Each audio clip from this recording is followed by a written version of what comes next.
Bom, então vamos dar sequência, né? A gente acha que a coisa é simples, eu falei, né, que não é.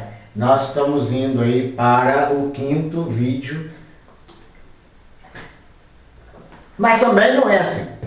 É porque eu estou dosando o tempo. Vocês estão vendo que toda hora eu estou dando ali um rabinho de olho ali para ver a sequência do tempo aqui, para a gente dar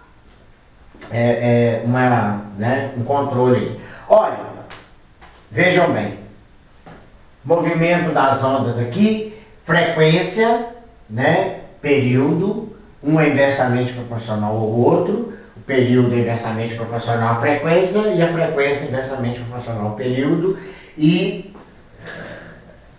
se eu aumentar a frequência, eu diminuo o comprimento de onda.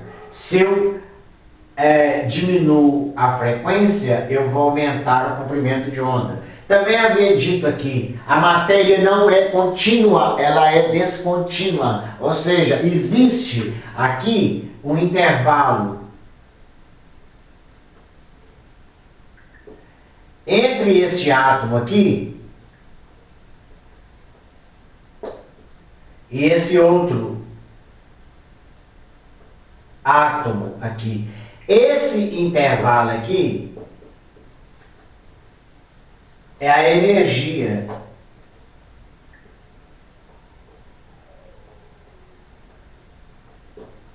de ligação que existe. Tudo isso aqui, ó, cada bolinha dessa aqui, já volta a repetir. Isso não vai, isso é uma forma didática que é encontrada para explicar, né? Porque se você não tiver um meio, uma coisa que você não vê, um amparo para você se resguardar ali, para você se embasar, para você dar uma aula, para você explicar uma coisa, como é que você vai fazer? Não tem a menor condição. Como é que a pessoa pelo menos precisa tentar visualizar a coisa. Por isso que o elétron, então, é tido como uma bolinha redonda, uma bolinha de gude ali, tudo ali com a massinha assim, bonitinha assim, né? Tudo mais, que o núcleo do átomo é redondinho e por ele vai circular os elétrons aqui, né, em órbitas circulares. Só que isso, elétron nenhum fica circulando em lugar nenhum, porque elétron também nem é redondo, entendeu? O elétron toma energia, vai energizar, vai sair de uma camada que está mais interna, passa para essa aqui mais externa, entendeu? Mas é vibrações quânticas, entendeu? É um estado de energia dele. E depois, quando ele começa a perder energia, né, que ele libera em forma de fóton, como o Planck bem deixou constatado, né, aí surge a teoria dos quantas. Entendeu? Isso aconteceu aproximadamente em 1900, né? Quando o Planck foi defender a sua tese, a radiação é emitida de forma descontínua em minúsculas quantidades fixas, denominadas quanta. O que é essa radiação? É justamente essas ondas, né, de luz e calor, que radiação é luz e calor, que o átomo vai liberar, ele vai emitir. Então, a hora que ele volta, que ele está, por exemplo, num nível energético muito excitado, aí ele libera essa energia aqui, olha, em forma de um fóton. E vai perdendo essa energia, ele vai vindo próximo ao núcleo atômico, aqui. Depois que ele torna a ganhar energia, ele vai voltando. Mas isso aqui é negócio de pular da camada K, da camada L, da camada K, L, M, N, O, P, Q, as 7 camadas. Isso é didático. É uma forma didática para se explicar uma coisa muito teórica. Então, se você não tiver uma visualização disso aí, você não vai conseguir entender. Obviamente que não. É complicado. Então, tem que ter um jeito mais dinâmico, né, para poder entender. E outra também, como diz Bachelard, já cansei de falar sobre isso, o senso comum das pessoas também. Isso não pode ser mexido, tem que tomar cuidado com isso, né? O espírito científico e o senso comum. Aí vem a epistemologia. Então, Bachelard estudou isso muito bem, falou, pregou, papapá, papapá, a gente vê isso. E na hora, às vezes, tem muitos profissionais da educação que querem plantar na cabeça do camarada, querem pôr dentro da cabeça do sujeito, que, né, por exemplo, a gramática da física não é a mesma gramática do cotidiano. A gramática científica ela é um pouco diferente. Aliás, um pouco não, às vezes ela é um tantão diferente do dia a dia, do cotidiano, do senso comum. Então, falar assim, a pessoa não está realizando o trabalho porque está numa vertical, ali aplicando uma força na vertical, que é perpendicular ao deslocamento dela e forma um ângulo de 90 graus, e o cosseno de 90 é zero, e zero vezes força vezes deslocamento também é zero, então o trabalho é nulo. Tá. Aí fala para a pessoa que a pessoa não realiza o trabalho, mas sendo que ela estava no local de trabalho dela. Então isso é complicado. Então tem que entender direitinho tudo, o que é didático, senso comum, o espírito científico, a epistemologia, os obstáculos epistemológicos para que não haja uma confusão demais. E principalmente em relação a esse tipo de coisa aqui.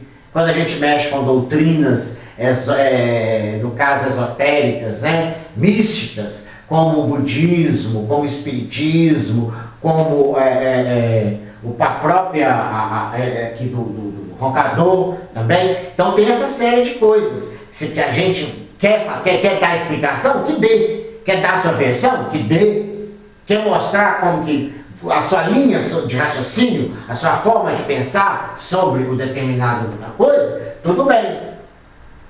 Mas tome cuidado com essa questão da epistemologia. Porque se você fugir disso, aí você pode complicar. Tem que falar as coisas, mas tem que ter também o bom senso para administrar o que é o senso comum, o que a pessoa conhece ali no dia a dia, aquele público que você fala, né, que você está falando. Esses dias mesmo, lá em Belo Horizonte, conversando com o Frederico, pôs o áudio de uma aula lá dele, nesse instituto que ele frequenta, o Fred, meu irmão, e mostrou. Eu estava vendo a capacidade desse engenheiro, que conhece muito também da quântica, um grande conhecedor, se não me engano aqui agora, se não estiver enganado, ele é engenheiro, e ele fala para a pessoa essa vibração quântica, né, esse estado quântico de vibração que as pessoas têm que atingir para conseguir, né, atingir esse objetivo.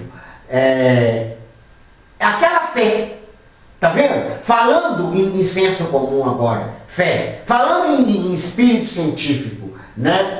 A vibração quântica, o estado quântico ali, energético, de energia, entendeu? Porque a fé é um palavreado do senso comum, do cotidiano, energia, falando em energia, né, em vibrações de ondas de energia.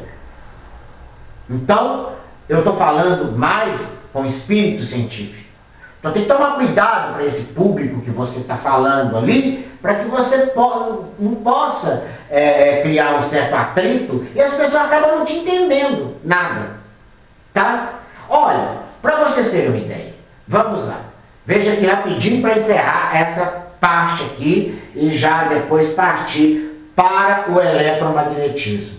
Tudo que existe na natureza é feito de átomos, que, sendo talvez o ente mais sociável do universo, obviamente, ele está por toda parte, ocorre sempre em combinação com outro átomo ou com um grupo de átomos. Tais combinações chamam-se moléculas.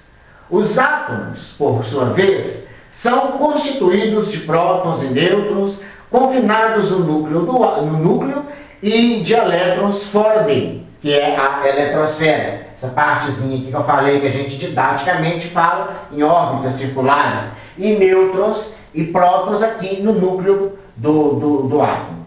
os prótons e os nêutrons são ainda formados por quarks.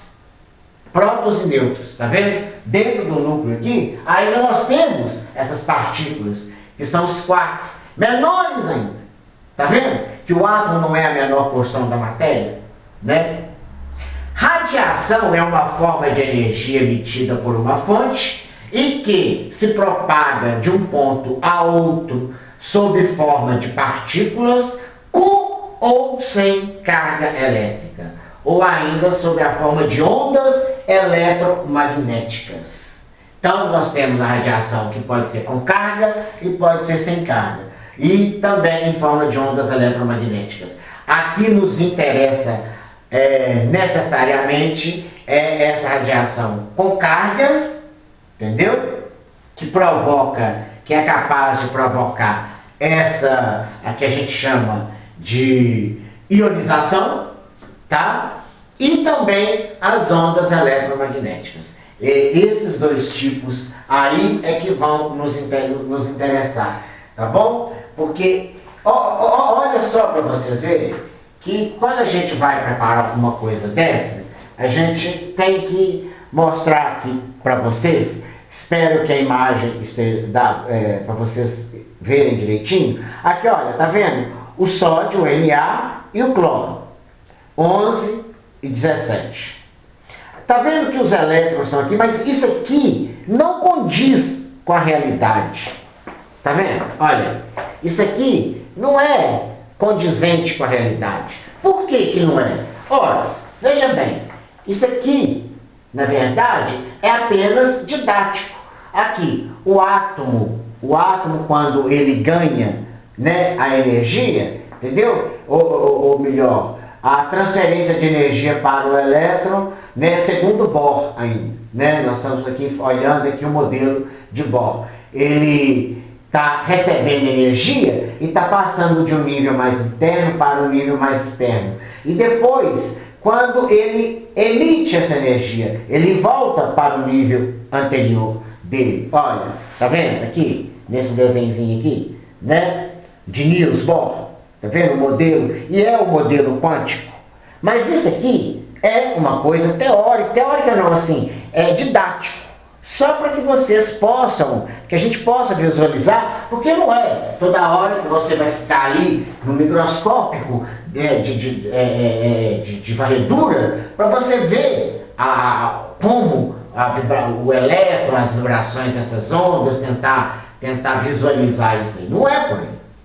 Entendeu? Então, a gente tem que usar recursos didáticos para poder formular uma aula desse tipo. Senão, fica difícil, né? Tá vendo? Então, agora, nós entramos nessa constituição da matéria. Que o átomo, então, não é de todo a menor porção da matéria. Viu? E que essas ondas começam a vibrar, que a matéria é descontínua, então a matéria está em constante o quê? Se o átomo está vibrando, se os elétrons vibram ali, entendeu? Em ondas estacionárias, obviamente toda a matéria vibra. É uma vibração imperceptível. Ninguém está vendo casa tremer, quadro tremer, parede tremer, entendeu? Não está vendo. Você não treme o corpo todo ali, não. Mas acontece que é verdade, que a matéria precisa disso. Quando essa sacerdotisa foi escolhida, né? Olha para vocês verem. Tudo tem um ritual tão grande por trás do negócio todo, que ela tem um nome, que ela é chamada de sacerdotisa mor vestal. Uma espécie de sacerdotisa vesta, ou mulher casta, virgem, donzela, entendeu? Ela consegue. Agora, o porquê dessa pureza, o sinônimo virgem é pura, né? Segundo as religiões, as seitas e tudo mais, é a pureza, o sinônimo da pureza, a virgem que não conheceu o sexo, a casta. Então, tudo bem. O porquê ainda, eu não tenho essa resposta aqui para falar para vocês né, ao pé da letra, por que tem que ser, a matéria tem que estar ali, no caso, toda pura. Bom, que seja assim, já que as entidades, né, escolheram uma pessoa pura, né, para poder fazer esse elo entre os seres aqui, a matéria da superfície, e eles lá do mundo subterrâneo. Aí, ela consegue, através dessa pureza da matéria dela e, consequentemente, do espírito ou da energia que consegue, né, fazer essa matéria orgânica ter vida, que consegue, né, energizar essa matéria para que ela possa entrar em sintonia com esses seres, essas entidades desse mundo paralelo. Ela tem que ser pura, porque senão ela não consegue ter uma meditação suficiente. Ela vai pensar em outras coisas. Se ela experimentou o sexo, ela vai pensar fulano de tal, ciclano, como é que seria? Não. Então ela tem que ter a mente toda limpa, desprovida desses pensamentos impuros, segundo eles lá, não sou eu que estou dizendo assim, desse jeito, né? A forma de, a linha de pensamento filosófico, a linha filosófica de pensamento. Então, para que ela possa, mas se você observar bem, quem vai meditar, por exemplo, se eu fiquei aqui tanto tempo estudando, preparando sobre isso aqui, eu preciso de me isolar para o efeito de estudo disso aqui. Assim acontece com você quando você vai estudar para o vestibular, para um cursinho, para um concurso público, para uma prova, para o Enem, e assim vai por diante. Se você não se isola, você não vai ter aquela atenção. Se você ficar pensando, ou põe um fone de ouvido, vai escutar o iPhone, ou sei lá o quê, o smartphone, papapá, ou na balada, ou no namorado, ou no motel, ou que vai transar, que não sei o que lá mais e tal. Ué, peraí, aí vira zona. Então não é mais o negócio, então virou bagunça, virou bordel. Então não é assim. Agora, quando você fixa ali, vai mudar a sua linha de pensamento para você concentrar tudo, focar naquilo ali, você abandona. É como se você isolasse. Então o papel dessa senhora, nesse caso aí de 67 anos, é esse. Poderia ser outro, poderia, mas ela, pelo fato da pureza e tudo mais e tal, nessa linha de pensamento filosófico, nessa questão de pensamento filosófico, e seguindo esse raciocínio, tá bom? Então, aí que vem esse vestal, esse casta, a mulher casta, né? Vestal mor, porque ela é a chefe, né? na hierarquia da seita lá, né? É ela, depois o bispo, depois vem tal, até o administrador e depois os fiéis. Então, tem toda uma hierarquia, igual a Igreja Católica, tem o Papa, tem os cardeais, tem os arcebispos, tem os bispos, tem os padres, por aí vai. Jesuítas, sei lá o que, blá blá blá blá blá. Não é? Mais ou menos isso? Pois então, é a mesma coisa. Tá legal? Então tá bom. Continuamos depois, viu?